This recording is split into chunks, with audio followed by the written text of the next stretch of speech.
What up, Nicky Nightrights here. Gonna show you some of the gear we've been using lately. So let's check out the pedal board. Basic setup. Got the most important piece of any gear, any setup is the tuner, obviously. If you're not in tune, it's gonna sound horrible. Then I run a few different overdrives. I got this Timmy pedal, which is a weird kind of just like faint overdrive that just basically boosts the amp. I have an Ibanez Tube Screamer, and then I run a Fuzz for some like heavier stuff. It's a Faro Black Arts Fuzz pedal.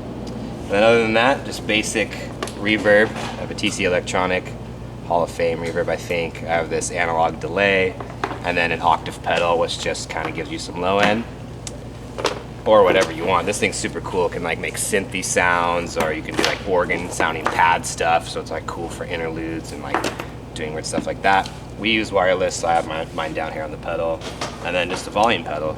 So like basically super stripped. I don't like using a ton of stuff live, although I do love pedals, but just having like some overdrive, some delay and stuff, that's what I like. I would say the most important pedal to me is probably that Timmy overdrive, just because basically that just boosts. It's like a real transparent overdrive, so it basically just boosts your amp. And that's kind of like, I try to go for a more simple tone, so I like having just that real kind of crunchy, basic, natural amp sound, and that's what I like.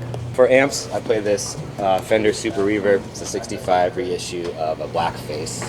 On this album, on Love Gloom, our most recent album for guitars, I was trying to go for like a more kind of like clean spaghetti western, I say, tone. I compared it to like U2 Bloody Sunday.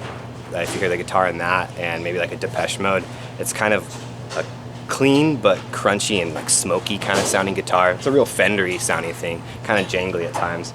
So that's why I like to run through the Super Reverb, and I've been playing a Fender Jazzmaster as well, single coil pickups. That kind of gives me some of that clean but smoky sound that I like for this album. Before the Jazzmaster, I like playing, I have a Gibson Les Paul that I also use. I like to have a bit of variety. That's why this is single coil pickups. The Les Paul has humbuckers. I have a Matchless and a Bogner amp that I use sometimes as well. That gives like a kind of heavier, more Marshall-y tone as opposed to the opposite Fender tones. So I like just having like across the board spectrum to be able to do whatever you need for this scenario. But lately I've been liking this setup because this is the sound we kind of did for the album we're going for, and it's been really nice. I like it a lot. Strings, right now we're all rocking Ernie balls. I think Matt and I both use the Power Slinkies, which are 11 to 48s, I think. We play a half step down, so having a little bit heavier gauge kind of helps things out to stay in tune better, so that's why I like the Power Slinky. I like a little heavier gauge anyways.